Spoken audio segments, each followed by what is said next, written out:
Vamos dar início, ao culto de adoração ao Senhor, com toda a reverência. E sempre eu digo, é um privilégio para nós termos sido alcançados pela graça do Senhor. E hoje a gente está aqui na casa do Senhor. Eu alegrei-me quando me disseram, vamos à casa do Senhor. E é um motivo de glorificar, é por isso que a gente se junta para prestar culto de adoração ao Senhor. Amém? Vamos louvar ao Senhor o hino de reverência número 2.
Aleluia.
assim também a morte passou a todos os homens, por isso que todos pecaram. E perdoa-nos as nossas dívidas, assim como nós perdoamos aos nossos devedores, por amor do teu nome. Senhor, perdoa a minha iniquidade, pois é grande.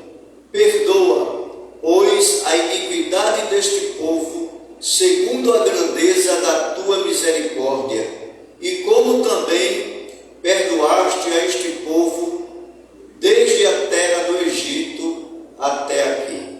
Amém? Vamos ter oração, né? A igreja vai sentar nesse momento. Vamos passar um momento em silêncio. Você vai fechar os olhos, vai colocar a sua vida diante do altar do Senhor. E depois o presbítero Isaías vai quebrar o silêncio com a oração.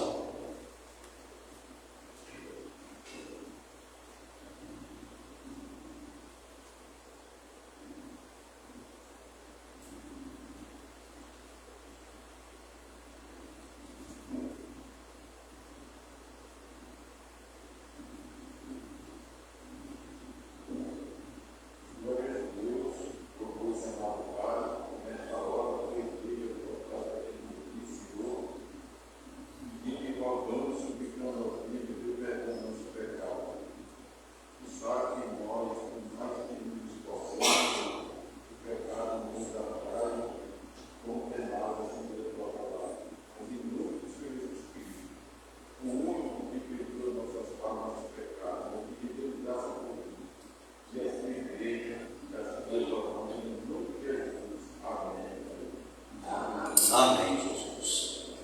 Meus irmãos, ainda vamos ler o Salmo 95, de verso de 1 a 7. Salmos 95, vamos acompanhar no projetor, que diz assim: vinde e cantemos ao Senhor com júbilo, celebremos o rochedo da nossa salvação. Saiamos ao seu encontro com ações de graças.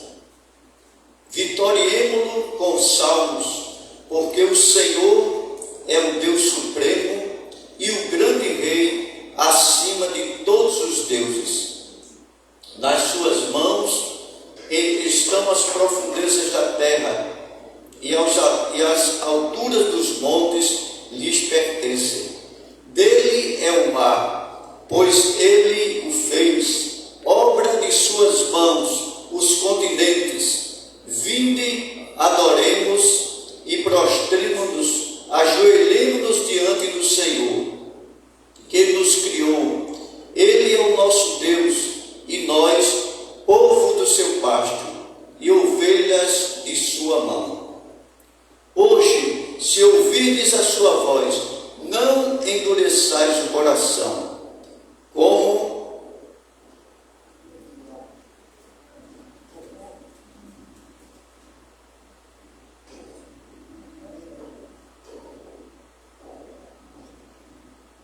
até aí nós temos lido, a palavra do Senhor.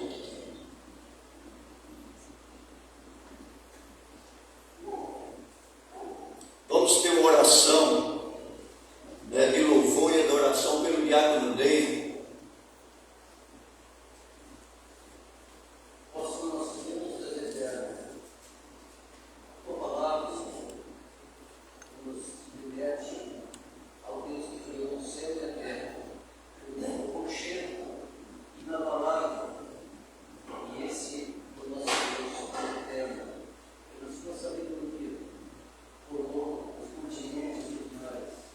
A terra, o que a gente pode ver, forma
Minha vida eu entrego nas tuas mãos.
próximo hino enquanto eu caminho. Oh,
irmãos, ainda continuando na presença do Senhor, vamos ter um momento de ofertório, dízimos de ofertório na casa do Senhor. Todos que nos visitam, fiquem à vontade e vamos louvar ao Senhor. A igreja, com o hino 177, firme nas promessas do Senhor.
Oremos. Santo e eterno Deus, nós te louvamos, Senhor, nessa noite, Senhor, e agradecemos por tudo que o Senhor tem feito na nossa igreja. Te agradecemos pelas bênçãos, te agradecemos por estarmos aqui, Senhor, com a tua presença, e louvamos o teu nome sempre e sempre. Nesse momento, nós te falamos que os dízimos e as ofertas que foram colocados aqui no Casoflá, Senhor, sejam para a continuação da tua obra. E juntos nós te falamos que tudo vem de ti, Senhor. Senhor, e do que é teu te damos. Tudo vem de ti, Senhor, e do que é teu te damos. Amém.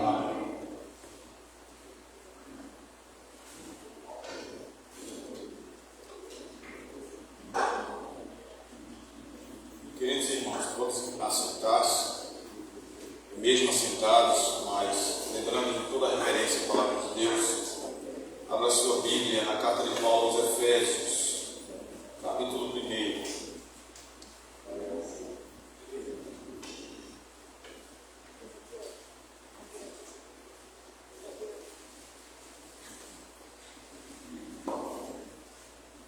Carta do apóstolo Paulo aos Efésios, textos que nós estamos tratando já há alguns domingos, expondo a carta de Paulo aos Efésios, capítulo 1. Agora nós iremos trabalhar o texto do versículo 15 ao versículo 19. Esse texto, o apóstolo Paulo está louvando e intercedendo a Deus pelo crescimento espiritual da igreja. A alegria do apóstolo Paulo em seu coração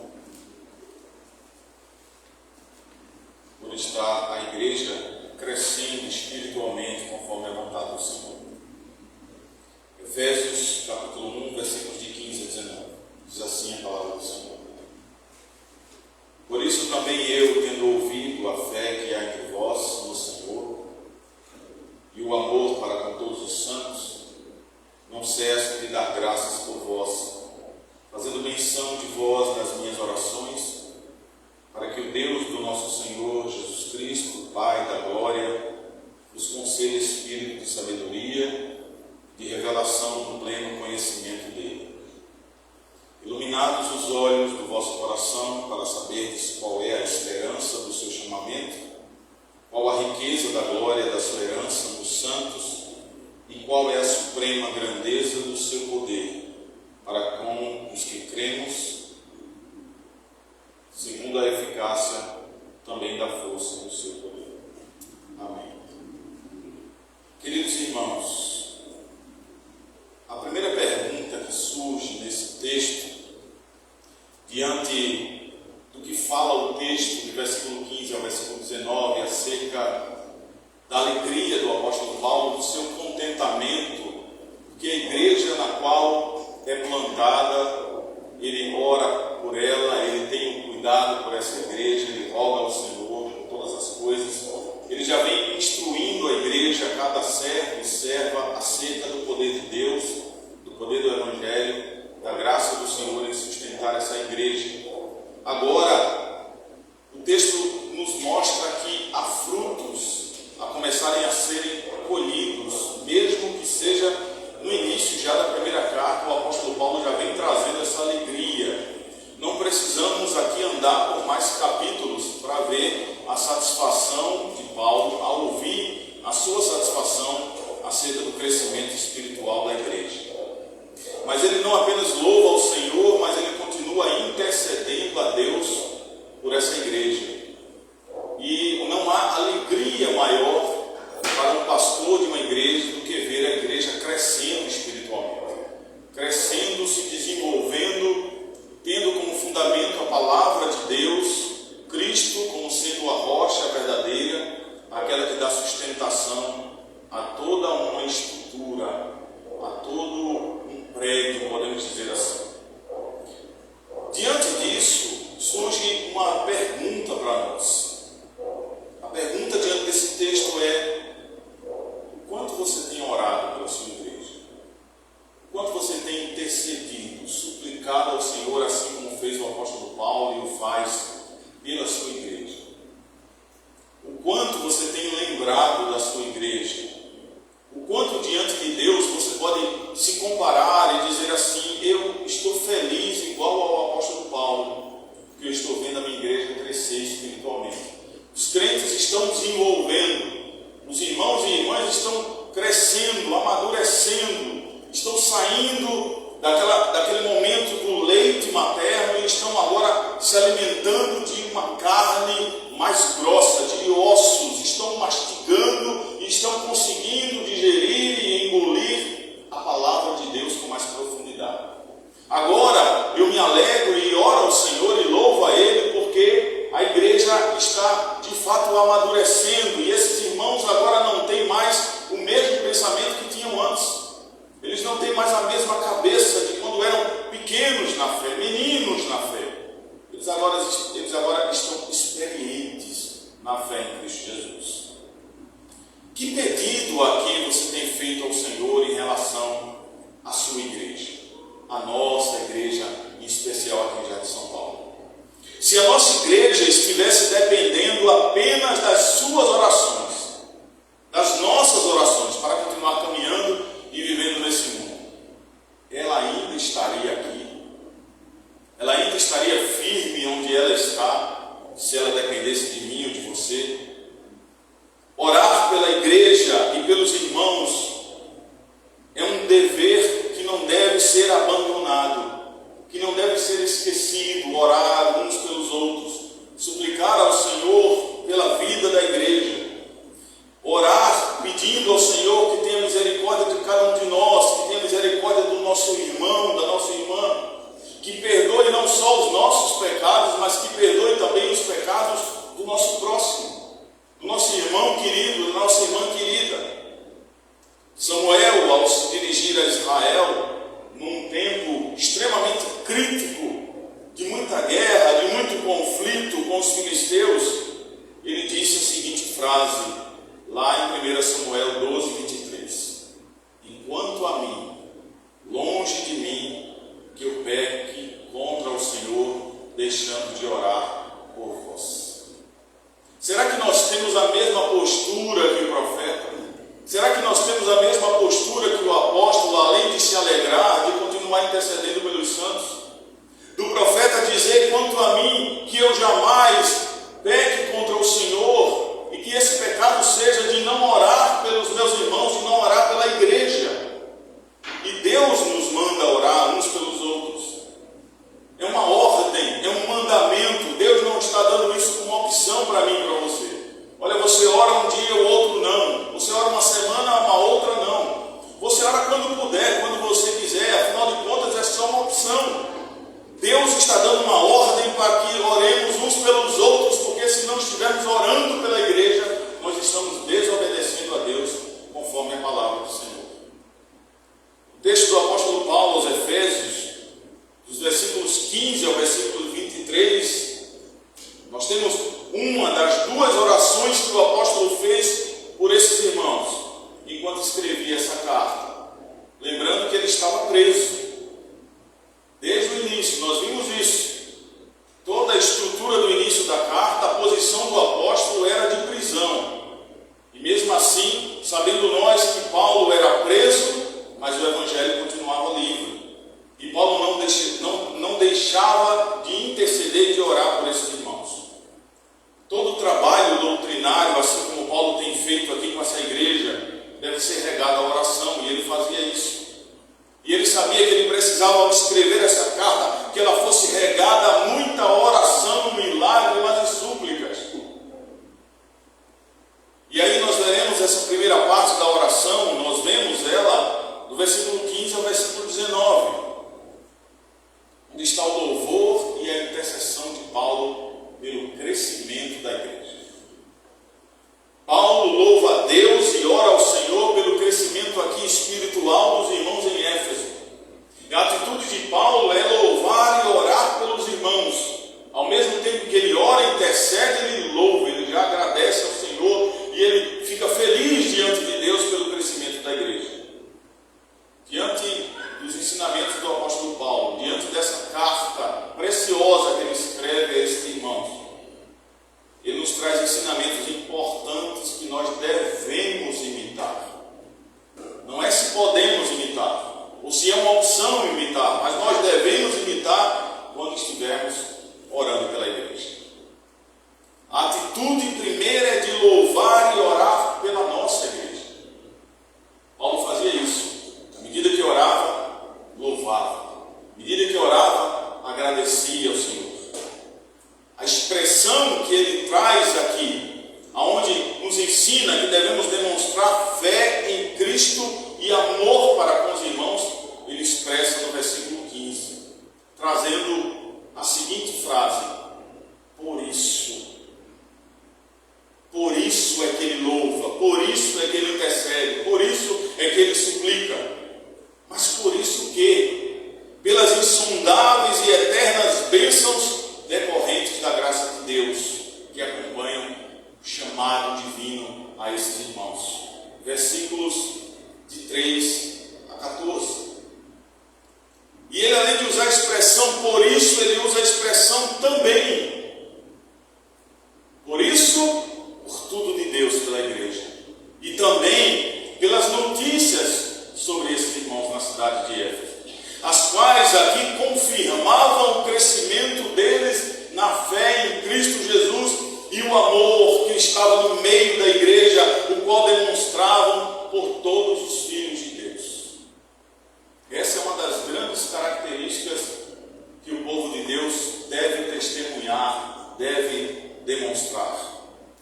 Por isso, ele diz também: eu louvo e oro também, não só pelas insondáveis e eternas bênçãos que Deus tem derramado no meio da igreja, mas pelas notícias que eu estou ouvindo. Por aqueles que chegam e dizem: Paulo, olha, a igreja está uma bênção.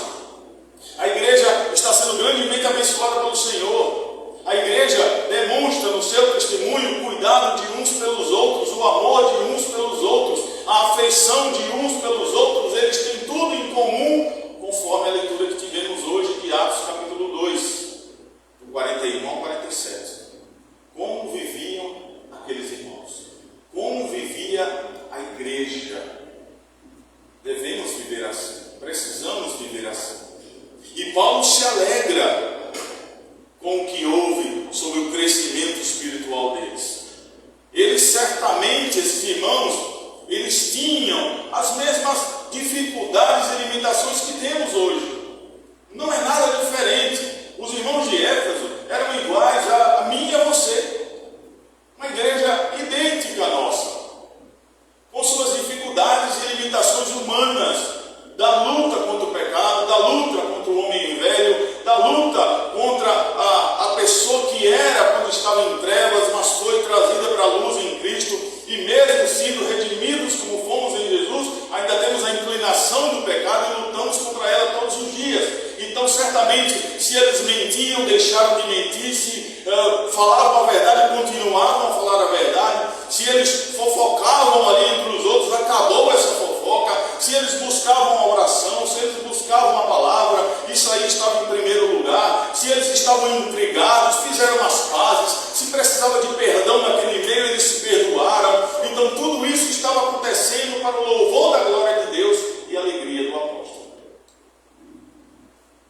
A malícia estava deixando-se de lado. Agora não haviam cochichos maldosos entre os irmãos, falando uns dos outros, levantando monturo do passado, trazendo coisas ruins para magoar as pessoas. Agora não existia mais. Paulo se alegra e diz: a palavra tem tido efeito, as minhas orações, o meu pedido a Deus e aquilo que Deus tem feito pela igreja tem aparecido. Não eram diferentes de nós, não somos diferentes deles. Quanto tempo leva para que alguém mostre frutos tão preciosos como esses na vida cristã? Quanto tempo nós precisamos? Pergunto para você: quanto tempo eu necessitei, ou eu ainda necessito, de demonstrar frutos preciosos para a glória de Deus? Será que eu só dei há 10 anos atrás e nunca mais dei fruto algum? Será que eu venho dando apenas um fruto por ano? Ou será que eu ainda não dei um fruto sequer? Continuo sendo uma árvore frondosa, cheia de folhas, uma beleza, admirável até a distância. Mas quando se chega perto, que se olha para essa árvore, o que tem embaixo são frutos podres, ou não tem fruto algum, e essa árvore está doente, essa árvore está com hipocrisia, feito aquela figueira que Jesus amaldiçoou. A aparência de longe é uma bênção, mas quando chega perto, ela engana. Quanto tempo leva, meus irmãos, para que possamos dar frutos preciosos na nossa vida cristã?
uma incoerência quando muitas vezes no nosso meio, no meio da igreja, nós temos pessoas com 10, 20, 30, 40, 50 anos de evangelho e não tem um fruto sequer. E parece que nem faz questão disso. Mas aqui é diferente. Eles compartilhavam a mesma fé em Cristo. E esse era o motivo do crescimento espiritual. Porque se andamos com um bem comum, por que eu vou divergir? Apesar das nossas diferenças. Mas o final ele é um, porque um é o Espírito. Os dons vêm do mesmo Espírito. A fé vem do mesmo Espírito. As nossas atitudes cristãs têm que vir do mesmo Espírito. Se tudo vem do mesmo Espírito, e esse Espírito é o Espírito de Deus, o Espírito da verdade, o Espírito Santo de Deus, na sua santidade, por que somos tão diferentes na hora do agir? Por que somos diferentes? Não há unidade na igreja de Cristo quando a mesma fé não é compartilhada. Não tem como. E quando eu digo a mesma fé, aqui segundo o texto, não é apenas um dizer eu creio em Cristo, o outro dizer eu creio em Cristo, bom pastor, isso basta. Ele crê, eu creio, está tudo certo. Não é apenas isso. Olha Atos 41 a 47, o que eles tinham em comum, básico, o que eles tinham em comum. A mesma visão, a mesma unidade, a comunhão, o mesmo pensamento, as ideias, todas eram as mesmas. Mesmo com as diferenças, a gente não pode chegar lá diante da cruz e dizer, bom, aqui eu vou tomar uma outra atitude. Não dá. Não dá, não pode ser assim. O final tem que ser o mesmo. O objetivo tem que ser o mesmo. Nós temos que ser unidos de alma, unidos de mente, unidos de coração. Por mais que tenhamos dificuldades de relacionamento um com o outro. O que deve ser lapidado pela palavra de Deus.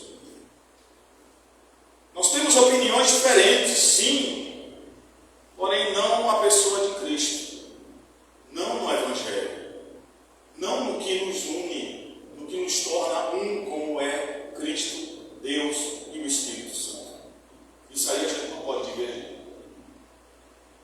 Mas claro que isso nós trataremos a partir do versículo 20, o apóstolo Paulo vai trazer essa temática lá. Os crentes ali devem ter e tinham, assim como nós, termos a mesma forma de pensar acerca do Senhor. Quando há unidade na fé, meus irmãos, o resultado é o amor com todos os santos. É o amor com todos os santos. Ou seja, para com todos aqueles que creem no Senhor Jesus Cristo e foram salvos por Ele. Porque o amor e a fé caminham juntos. Não são inimigos, não tomam partidos diferentes, não tomam caminhos diferentes, mas eles andam juntos. O amor é fruto da fé, que é fortalecida e enriquecida pelo amor. Por isso, nós precisamos olhar a palavra de Deus com seriedade. E aí devemos louvar e orar por esse crescimento da igreja, pelo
pastor tinha com seus filhos na rua.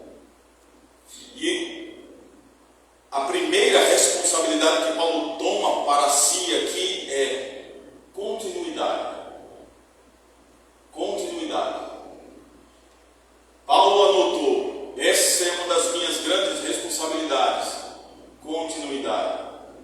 E ele usa a palavra não cesse para continuidade. Não cesso de orar por vós. Claro que Paulo não passava 24 horas orando, mas ele não deixava de ter um momento de oração pelaquela igreja. Não esquecia daqueles irmãos. Buscava estar sempre com aqueles irmãos nos lábios e no coração para dirigir a sua oração ao Senhor. Continuidade era a primeira responsabilidade. A segunda, profundidade. Era na profundidade, por quê? Porque era o fato dele dar graças. Ele orava incessantemente e ele agradecia ao Senhor, e ele fazia isso com profundidade. Ele era bastante grato. A sua gratidão era imensa. Não era apenas um obrigado, Senhor, valeu aí. Não era assim. Mas que ele tinha profundidade na sua gratidão. Portanto, a responsabilidade de Paulo está na continuidade, de não deixar de orar pelos irmãos. De ter como segundo ponto da sua responsabilidade a profundidade, ou seja, era grato o bastante dentro de uma profundidade de alegria para com o Senhor. E a terceira aqui era quanto à situação. Qual era a situação de Paulo? Qual era o estado de Paulo para ele se sentir ainda responsável pela vida de cada um deles? Ele está preso. Preso. E aí no próximo versículo está o conteúdo da sua oração. Com isso, meus irmãos, Paulo nos ensina, seja qual for a situação que estejamos passando na igreja, nunca devemos deixar de desejar o crescimento espiritual dos irmãos. Ah, mas tem irmão que é um problema. Vamos orar para que ele cresça espiritualmente. Olha, tem irmão que é difícil, eu não gosto dele. Vamos orar para que ele cresça espiritualmente. Procure amá-lo, porque é o desejo do Senhor. Há dificuldades porque somos diferentes. Temos pensamentos diferentes. Cada cabeça é um mundo diferente. Mas tudo isso jamais pode ser maior do que o que temos em comum em Cristo Jesus. A fé, a comunhão, o amor e tantas outras bênçãos espirituais que o Senhor tem derramado no meio da igreja. Por isso, queridos irmãos, nunca devemos deixar de desejar o crescimento espiritual dessa igreja. E aí então Paulo louva e ora pela igreja em Éfeso. E nós devemos fazer o mesmo com a nossa igreja. Por último, Paulo vem trazendo mais um ensinamento importante acerca desse texto, onde devemos não só orar e ser gratos a Deus, mas nós precisamos manifestar, assim como ele, a obra e o poder de Deus na vida dos irmãos. Já pensou nisso? Já pensou em ser bênção para o outro? Geralmente a gente nunca pensa nisso. A gente sempre quer, a gente sempre deseja. A gente sempre quer que a igreja cresça, ou que individualmente ou coletivamente os irmãos cresçam, amadureçam, mas a gente não quer fazer nada por isso. A gente não quer ter participação alguma, não queremos contribuir para que o nosso irmão ou irmã cresça na fé, amadureça, melhore a sua situação espiritual. Mas Paulo essa noite nos orienta que devemos manifestar a obra e o poder de Deus na vida dos irmãos. Ele destaca isso aí nos versículos 17 a 19. O conteúdo aqui da ação de graças de Paulo mostra o objetivo do seu agradecimento. O que ele tem como conteúdo, ele agora mostra aqui por que ele agradece tanto a Deus. Porque ele vê o autêntico crescimento espiritual dessa igreja. E ele sabe que esse crescimento espiritual verdadeiro não vem propriamente do coração de cada um. Não vem do dele, não vem do meu, não vem do seu, mas vem de Deus. É Deus que nos sustenta. É Deus que nos dá graça. É Deus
sabe disso?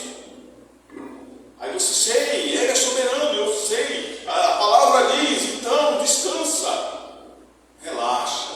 Não precisa ir à igreja. Não precisa orar. Não precisa ler a palavra. Não precisa ajudar os irmãos. Não precisa fazer nada. Está tudo certo. A nossa luta, a nossa guerra é diária sobre isso. Por isso nós precisamos olhar para o apóstolo Paulo aqui, naquilo que ele nos dá como um testemunho, e ver que a sua ação de graças tem um objetivo, que é o agradecimento a Deus, a gratidão a Deus pelo crescimento autêntico espiritual da igreja. Como nós gostaríamos dessa autenticidade? Né? O que mais tememos é a falsidade. O que mais tememos é a hipocrisia, na qual o Senhor Jesus bateu tanto de frente contra isso. Fariseus e hipócritas andando atrás dele. É o que precisamos evitar na igreja do Senhor. Ninguém é perfeito. E já não somos perfeitos, que dirá querendo não ser, buscando não ser, procurando complicar. Devemos manifestar essa obra e o poder de Deus na vida dos irmãos. Paulo sabia, meus irmãos, que quem dava esse crescimento espiritual a esses irmãos e a nós ainda hoje é o Deus do nosso Senhor Jesus Cristo. Antes dito já aí no versículo 3 do texto.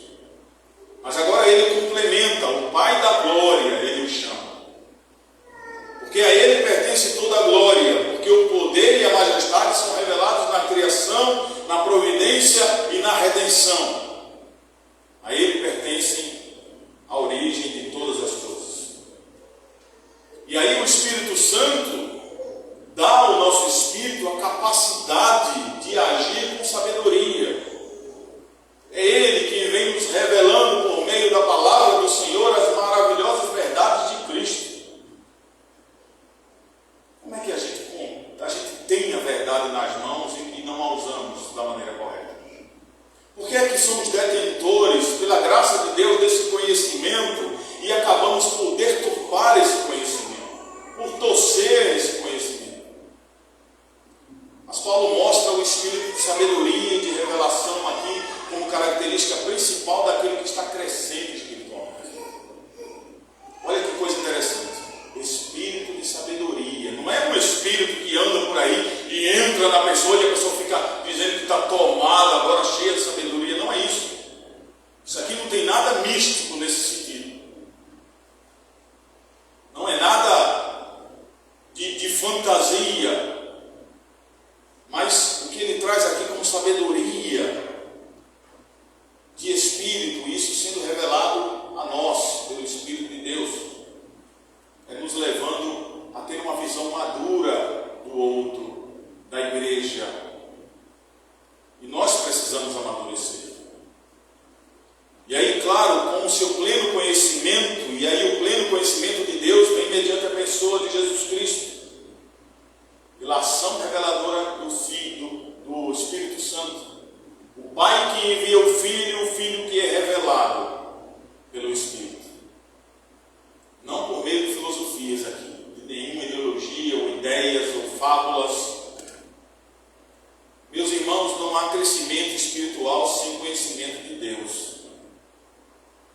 Não há crescimento espiritual numa igreja sem a igreja conhecer o autor desse crescimento espiritual.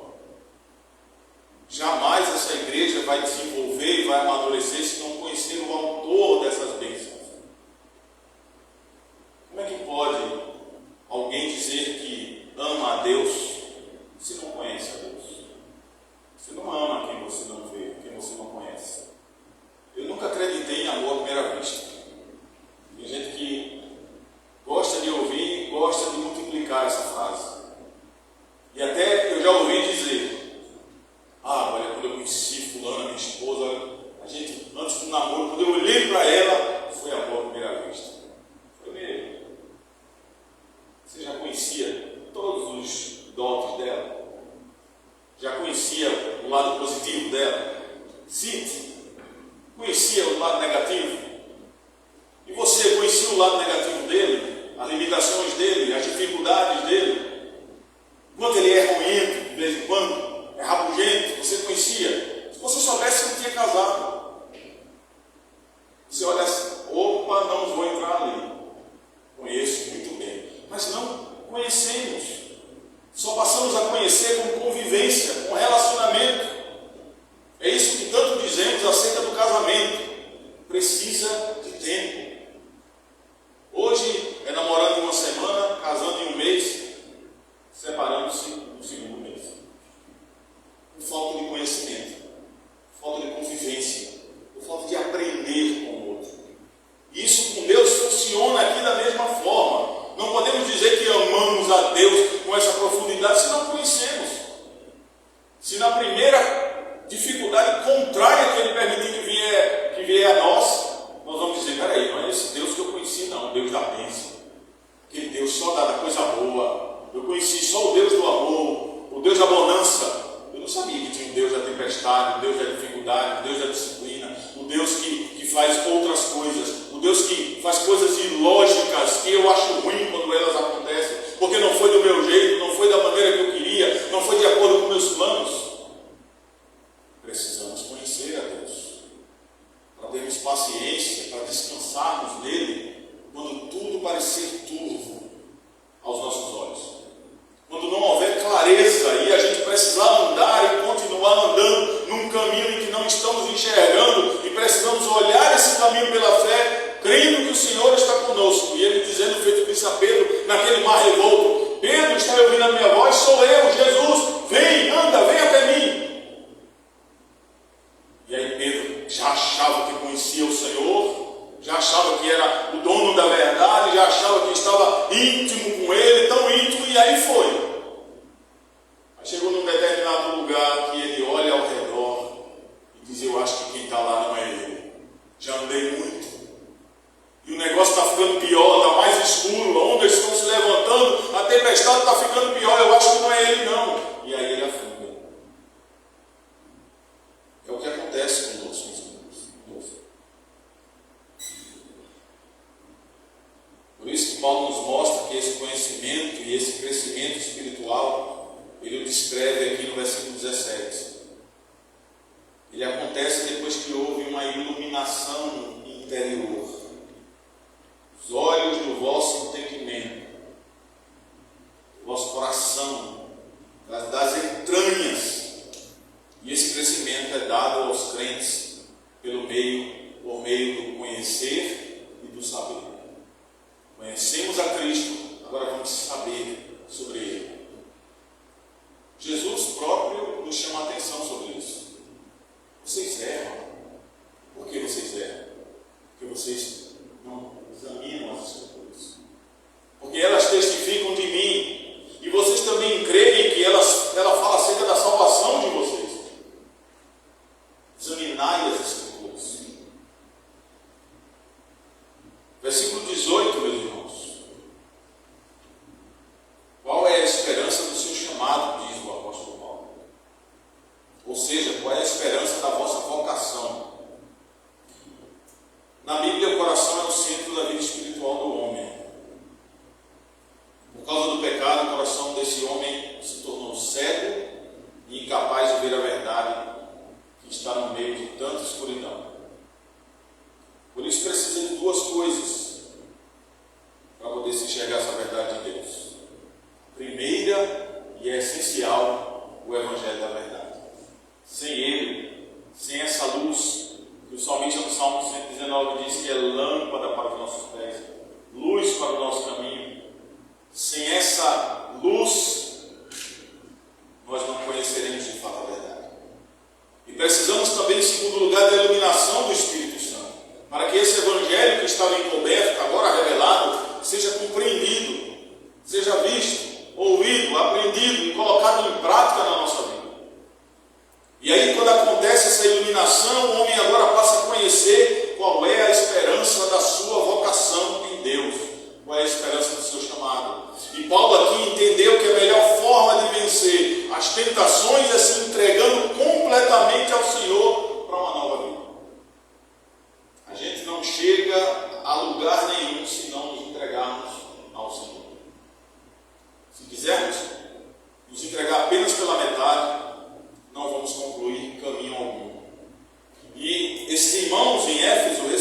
chamado externo, que foi a anunciação do Evangelho.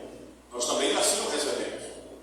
Aquele chamado externo, onde o Evangelho é proclamado, e aí o Espírito Santo de Deus nos faz ouvir a voz do Evangelho, faz cair da nossa visão aquilo que encobria, pega o nosso coração de pedra e transforma num coração de carne, nos regenera, muda a nossa mentalidade, nos dá um novo espírito, uma nova vida, e eles também assim o recebem pela anunciação do Evangelho, mas eles agora recebem o chamado interno, do qual também recebemos, que é a iluminação do entendimento acerca do Evangelho de Deus.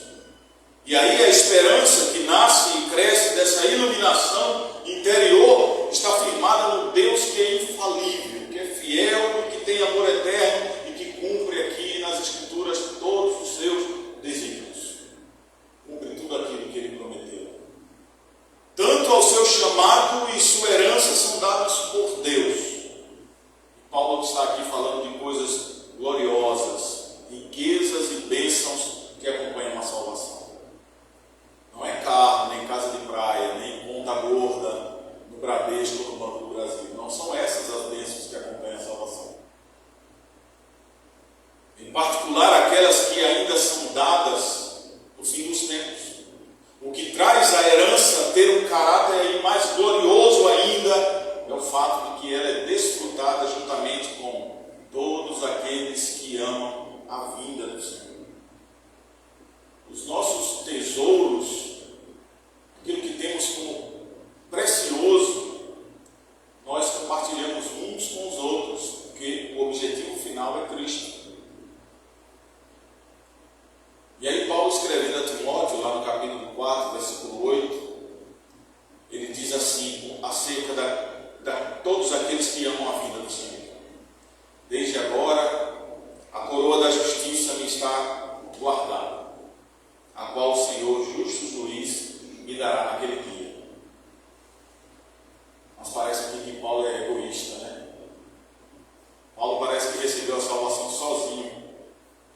Mas ele não está dizendo isso aqui. Ele não está sendo egoísta. Porque ele continua o texto dizendo, não só a mim, mas também a todos os que amarem a sua vida. Isso é o que temos em comum. Isso em comum é maior do que qualquer outra coisa que seja picuinhas dentro da igreja. Que seja coisas para a gente perder tempo, para a gente andar em atraso, para a gente andar carregando pesos dos quais não eram necessários para a nossa caminhada cristã. Dessas coisas nós precisamos nos livrar, irmãos. Deixar essas coisas para trás, porque Paulo mesmo diz, eis que agora tudo se fez novo, as coisas velhas ficaram para trás. Mas tem gente que parece que gosta de carregar essas coisas, né? Sabe aquela foto de 1900 o bule lá de 1800 aí guarda, aí vai, né? Eu tenho aqui quilharia em casa. Olha, eu tenho um quarto que é o quarto da saudade.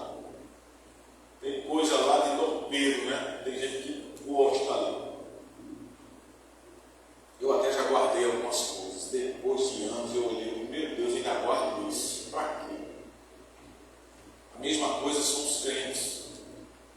Não guarde rancor, não carregue rancor, não leve mágoa, não leve raiva, não ande com tristeza, não coloque na sua bolsa as coisas que só vai atrapalhar a caminhada cristã e a santidade de vida, vai atrapalhar a nossa comunhão uns com os outros.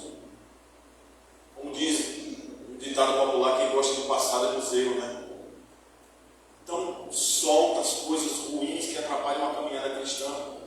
Sai disso, deixa para trás. Se eu carrego algo que vai atrapalhar a minha vida, atrapalhar o meu relacionamento com meu irmão, eu preciso cortar fora. Eu, Jesus diz, olha, se a tua mão direita te faz pecar, corta fora. Não, corta, cuidado. Não vai passar faca na mão. Não é isso que ele está dizendo. De repente chega na igreja com sem mão, sem pé, sem olho, que é o que diz a palavra, né? Mas claro, ali está dizendo de uma maneira figurada para aquilo que de fato atrapalha, aquilo que é ruim, que te domina, aquilo que te segura, que aprisiona, que parece uma corrente que vai entranhando na pele e fica ali sem deixar você dar um passo à frente.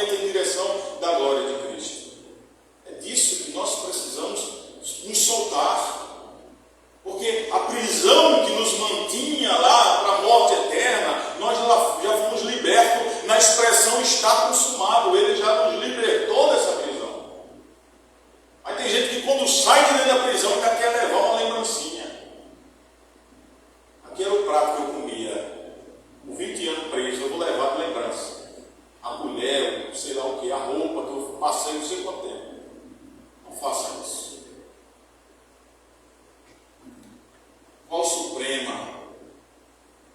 Qual a suprema grandeza do seu poder sobre nós, os que cremos, diz a palavra. Poder esse que opera em nós, diz Paulo, segundo a eficácia da força do seu poder. Poder de Deus age no desejo dos seus servos de mais ninguém. Esse poder de suprema grandeza, como é descrito aqui na palavra, age com eficiência. Ele é eficiente, ele não falha, ele é eficaz, ele é na medida certa e ele acontece em nós por meio de Cristo. Essa mesma bênção grandiosa nos ressuscitará juntamente com Cristo no outro dia. As implicações, meus irmãos, e as aplicações desse texto do apóstolo Paulo para nós essa noite, nos traz aquelas perguntas que chamamos de perguntas sermonárias. Pergunte para você e pense, medite, lembre da palavra de Deus. Não lembre de mim, não lembre do pastor que pregou hoje, lembre da palavra do Senhor, daquilo que Ele fala ao seu coração quando eu não estou presente. Não sou eu que estou com você 24 horas por dia, mas é Deus que está. Portanto, a pergunta que estava lá em cima, ela volta aqui de novo. Se tem orado pela sua igreja e louvado a Deus por ela existir. Quanto você tem orado pela sua igreja, pelo seu irmão? Porque a oração e a ação de graças fortalecem a nossa fé em Deus e no amor de uns para com os outros. Segunda pergunta, você tem desejado ver o crescimento espiritual da sua igreja? A gente tem lembrado disso nas nossas orações, nos anos que se passam. A gente tem lembrado de querer o bem da igreja. Ou é mais fácil falar dela? É mais fácil às vezes falar dela, né? Falar mal da igreja é muito fácil. E tem muita gente para isso. E aí, o triste é que tem crente assinando embaixo. Está ajudando. Quando alguém faz um relatório falando mal da igreja, do pastor, do presbítero, do conselho, do irmão, da irmã, da sociedade e tal, seja de quem for, do pequeno ao maior, ainda parece muito diz assim: olha, mas você esqueceu daquele detalhe. Esse aqui é o que vai fazer a igreja fazer assim, ó. Vai sair capa de jornal. Você não pode deixar isso passar. Queridos, nós precisamos ver o crescimento, desejar o crescimento espiritual da igreja. Porque ao mesmo tempo em que você deseja o crescimento espiritual da igreja, lembre-se, se você é corpo, é unidade, você está em comunhão, você cresce junto. Você cresce junto. Se a igreja cresce, você cresce com ela. Porque você é parte dela, ou não é.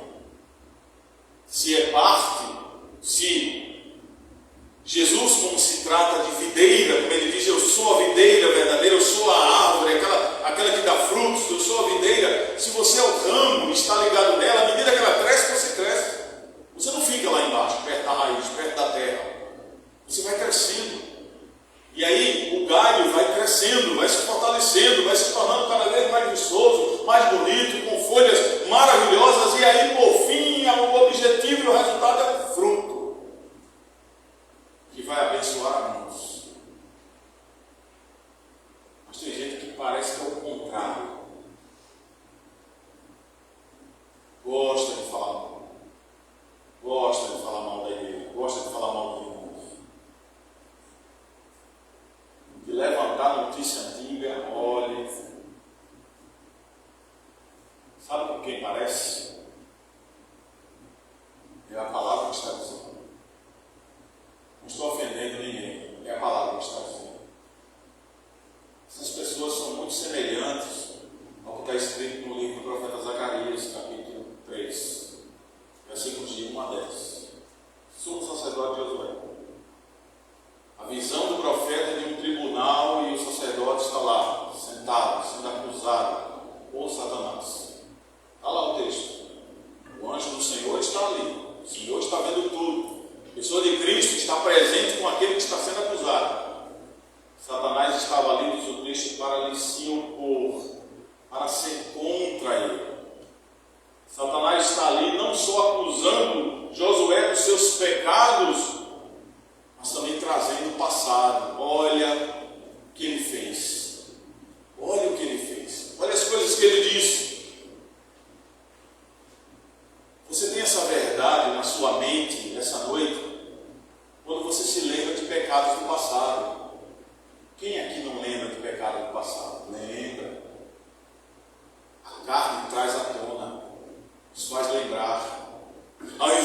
pensarmos como Jeremias, quero trazer à memória aquilo que me dá esperança, a carne faz. Eu vou trazer aqui uma lembrança lá daquela época, uma coisinha que você fez, uma coisinha que você disse, um negocinho que você armou, que você planejou, que você intentou. E aí o mundo colabora com isso. E aí Satanás é muita gargalhada que ele dá com o passado terrível que tivemos, no qual Deus já nos perdoou, já nos perdoou, já nos perdoou. Amém. Ele diz que nem ele mesmo lembra. Eu já joguei no mar do esquecimento, mas aí tem aqueles que trazem à tona, feito Satanás com Josué, começando a acusar, passando na cara dele o tempo todo as coisas que ele praticou. Ainda bem que o Senhor estava ali o tempo todo, como juiz e advogado ao mesmo tempo. Se Deus é uma bênção, só tem uma função não. É juiz e advogado. Ele advoga a favor de Josué e ele dá o veredito, quando ele logo diz: olha, Satanás, sai, encerra, acabou as acusações, cai fora daqui, porque isso é uma tição tirada do fogo. Ou seja, esse é um escolhido meu desde a eternidade, que eu tirei do império das trevas, que eu resgatei, passei no fogo, meu fogo que purifica, e agora eu vou fazer com ele o seguinte: vou colocar sobre sua cabeça uma mitra limpa. Mitra significava aquele turbante que estava sobre a cabeça de um sacerdote ou de um sumo sacerdote, no qual no texto significa: eu vou lhe dar uma consciência limpa, não mais uma consciência pesada. Daquilo que Satanás o acusava, ele agora vai estar livre disso, porque eu sou o Senhor e eu perdoei, e eu limpei, e eu purifiquei. E além dessa mitra, eu quero que ele seja vestido com roupas limpas, que significa a justificação e o perdão de todos os seus pecados. Amém. Por isso, você deseja ver o crescimento espiritual da sua igreja? Ou uma última implicação e aplicação que Paulo nos traz no texto e nos faz a pergunta essa noite mais uma vez, dizendo: você tem sido crítico ou zeloso pela sua igreja e pelos seus irmãos? Existem críticas boas quando elas são positivas, não é? Ouvir crítica não é ruim, dependendo do ponto de vista. Se ela não for pejorativa, se ela não for maldosa, se ela não for apenas para o tempo todo estar jogando a pá de barro em cima, ela é bem-vinda. Há críticas que são para o nosso crescimento. Mas você deseja esse crescimento fazendo uma crítica boa ou uma crítica ruim? Porque quem só critica sem trazer soluções só faz difamar a obra de Cristo no meio da igreja. Não colabora com nada, mas para falar não é uma bênção, viu? Não é uma bênção. Não ajuda, mas para criticar, para falar mal, para botar terra, para dificultar, para ser uma pedra o tempo todo, é preciso ter cuidado. Claro que nessas críticas nós olhamos para o lado dos zelosos. Zelosos que veem os erros, mas que buscam dar a solução não do próprio conhecimento, ou do próprio coração, ou da sua própria justiça, mas procura na palavra de Deus a solução, porque Ele é o poder justo, é o Deus soberano e sábio,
plantar não quer plantar.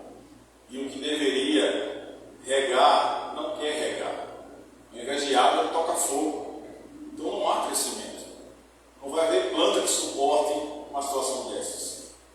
Portanto, não depende de mim e de você fazê-la crescer, mas depende de mim e de você estar com ela, regando, cuidando, amando, para que Deus, no devido tempo, dê o crescimento. Lembrem-se da palavra de Atos, capítulo 2. Eu coloquei esse texto propositadamente no boletim com relação a esse sermão da agora à noite. Eles tinham tudo em comum. Oravam, liam a Bíblia, jejuavam, meditavam na palavra, repartiam o pão de casa em casa, atendiam o outro conforme cada um tinha a sua necessidade. E o que é que finaliza o versículo 47? Olha que maravilha do versículo 47. Como viviam os cristãos diante disso. Vivendo assim, o Senhor ia acrescentando cada dia aqueles que iam sendo salvos. E eles tinham a simpatia de todo o povo. Será que temos a simpatia de todo o povo? Ou temos que passar ali na esquina correndo, senão alguém vai jogar uma pedra? Que nós oremos e louvemos ao Senhor, meus irmãos, assim como o apóstolo Paulo nos ensina essa noite. Que Deus assim nos abençoe. Convido aos amados irmãos a continuarem orando ao Senhor nesse momento, para o momento da ceia do Senhor, na qual vamos realizar agora. Convido os presbíteros a tomarem assento à mesa, não da Igreja Presbiteriana do Brasil, mas à mesa do Senhor. Continuem orando. Examine-se o homem a si mesmo, diz o apóstolo Paulo escrevendo ao capítulo 11 de Coríntios. Examine-se, peça perdão pelo seu pecado, pelo seu erro diante do Senhor.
Vamos nos colocar em pé para ouvir a palavra do Senhor acerca da instituição da ceia. Evangelho segundo escreveu Lucas, capítulo 22, a partir do versículo 14. Lucas 22, a partir do versículo 14. Chegada a hora, pôs Jesus à mesa e com ele os apóstolos e disse-lhes: tenho desejado ansiosamente comer convosco essa Páscoa antes do meu sofrimento. Pois vos digo que nunca mais a comerei até que ela se cumpra no reino de Deus. E tomando um cálice e havendo dado graças, disse: recebei e reparti entre vós. Pois vos digo que de agora em diante não mais beberei do fruto da videira, até que venha o reino de Deus. E tomando um pão, tendo dado graças, o partiu e lhes deu, dizendo: isto é o meu corpo oferecido por vós. Fazei isto em memória de mim. Semelhantemente, depois de cear, tomou o cálice, dizendo: este é o cálice da nova aliança no meu sangue, derramado em favor de vós. Amém. Vamos orar. Bendito Deus, Senhor nosso, Salvador nosso, aqueles que foram chamados, que ouviram a voz do Teu Espírito Santo, que têm sido agraciados pelo Teu amor eterno, Senhor. Tem compaixão de cada um deles, de cada um de nós. Eis aqui a Tua igreja, uma igreja que pela história bíblica relatada, na qual conhecemos, continuamente foi de dura serviço, foi de desobediência, Senhor, de uma não sujeição a Deus, mas que mesmo assim, o amor que excede todo o entendimento está sobre essa igreja amada. Igreja na qual o Senhor a comprou por sangue, um preço altíssimo, do qual jamais poderíamos pagar. Essa igreja está na Tua presença essa noite. Essa igreja roga ao Senhor, assim como cada um de nós, que o Senhor se compadeça todos os dias das nossas fraquezas e falhas. Que venhamos a louvar e a orar ao Senhor pela Sua igreja, pelos nossos irmãos e irmãs. Que venhamos a dar testemunho vivo a Deus da Tua obra, da Tua graça sobre nós. Por isso nós te pedimos nesse momento precioso de comunhão, diante disso, de que o Senhor estenda Suas mãos benditas sobre esses elementos e os consagre, os tirando do uso comum do dia a dia, o pão e o vinho, sabendo nós que ainda o pão continua sendo pão e o vinho continua sendo vinho. Não há aqui nenhum elemento de transformação ou de transubstanciação que venha tornar o pão carne e o vinho sangue. Mas esses elementos, eles trazem esse simbolismo precioso do Teu sacrifício. E nos faz, Senhor, em memória, nos lembrarmos da morte, mas também da ressurreição do nosso Senhor Jesus Cristo, do qual praticamos esse ato até o dia da Tua volta.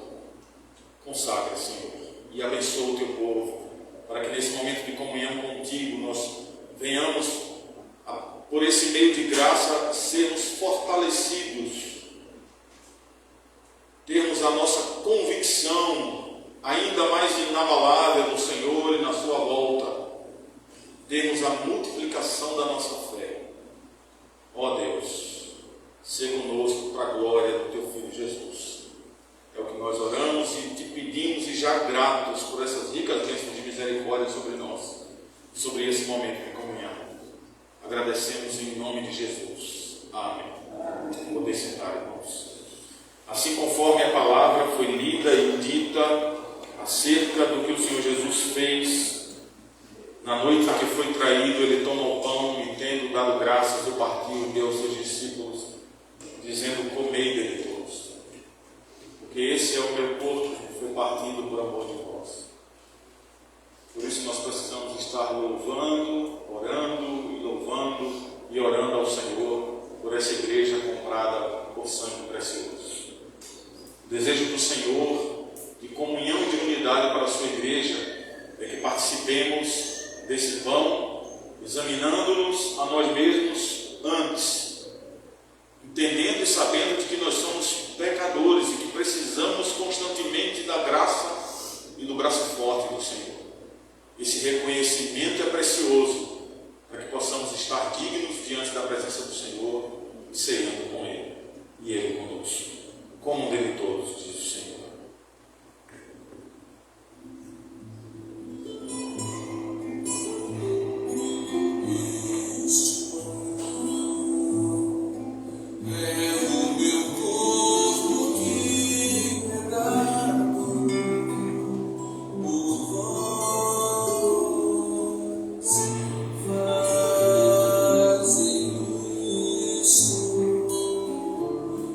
Memória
princípios da palavra do Senhor são aplicados a todos os dois elementos. A eles, nos quais o Senhor nos conclama, nos chama, nos convoca a buscarmos pela oração e pela gratidão ao Senhor o crescimento da sua igreja. Foi para isso que Ele morreu, pela nossa salvação e também pelo crescer da sua igreja, pela evolução da sua igreja, pelo fortalecimento dela, para que essa noiva seja encontrada perfeita naquele dia, para que seja adornada durante o tempo que passamos aqui diante do Senhor, da maneira santa na qual devemos buscar o Senhor, porque Ele é santo, da maneira verdadeira, porque Ele é verdadeiro, da maneira justa, porque Ele é justo. É isso que o Senhor nos chama a fazermos conforme a sua vontade. Bebam dele todos, diz o Senhor.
Receber a bênção apostólica, o tríplice e amém, e logo depois daremos os avisos. Ao mesmo tempo que faça essa oração final, também agradecemos ao Senhor por mais esse momento precioso da ceia do Senhor.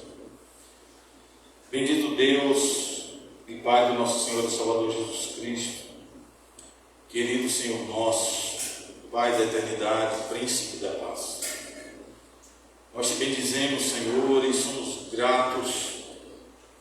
Desejamos essa essa gratidão com profundidade, Senhor, porque o Senhor tem cuidado de nós.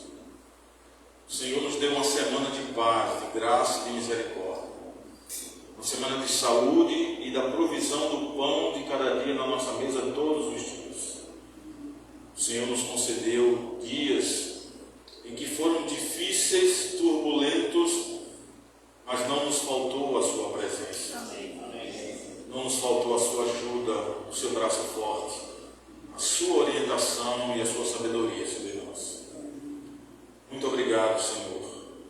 A tua igreja agradece por mais um dia do domingo, o primeiro dia da semana, o dia do Senhor. Obrigado, Deus, por essa semana que se inicia. Já de antemão nós agradecemos, porque não sabemos do dia de amanhã, não sabemos do futuro, mas o Senhor sabe de todas as coisas.